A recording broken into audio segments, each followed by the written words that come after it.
on est en zéro papier depuis la création. Donc on n'a pas trop de problèmes au niveau de la récupération des pièces.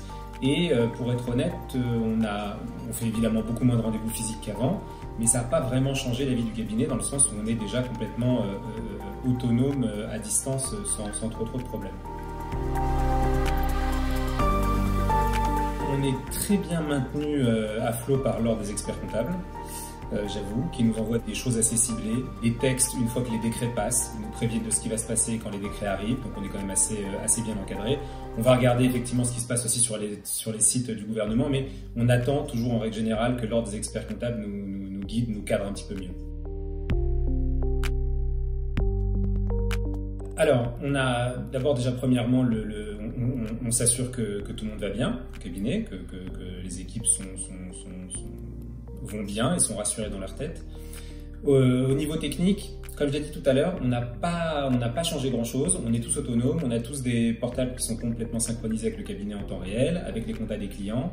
Voilà. Par contre, énormément de clients à rassurer, expliquer, réexpliquer toutes les nouvelles qui nous tombent, qui parfois nous arrivent de façon un petit peu décousue et parfois pas de façon très claire. Donc voilà, c'est surtout ça qui est un peu compliqué.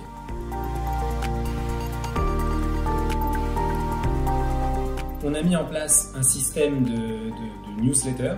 On a rapidement fait le tour de ce qui allait être le mieux et les newsletters c'était le plus rapide à mettre en place avec des points tous les 2 ou 3 jours sur les nouvelles mesures et le serrage de vis des mesures dont on avait entendu parler mais qui n'étaient pas encore complètement validées.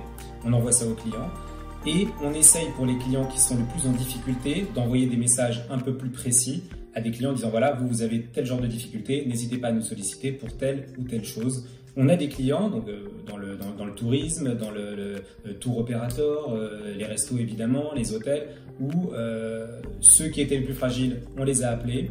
Les gros en règle générale, on n'a pas peur, ils nous appellent, on sait très bien qu'ils vont nous solliciter, mais c'est vrai qu'on était particulièrement à l'écoute des petits qui parfois n'osent pas déranger, n'osent pas... Voilà.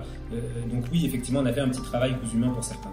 Les mesures gouvernementales, on a 3 volets.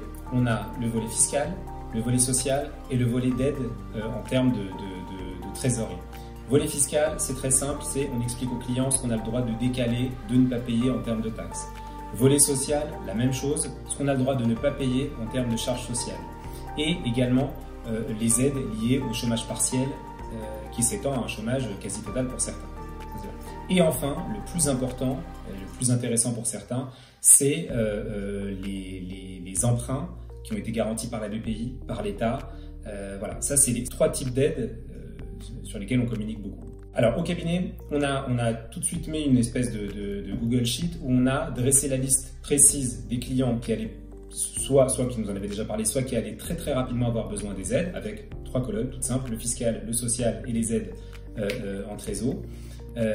Soit, bon, il y en a quelques-uns qui là aussi sont venus nous voir directement, nous ont appelés, et d'autres à qui on a dit voilà, vous avez une trésor qui est en danger, vous allez pouvoir avoir telle et telle aide.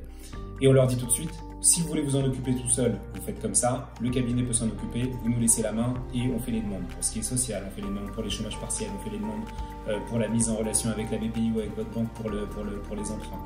Voilà, on essaye d'être le plus réactif possible.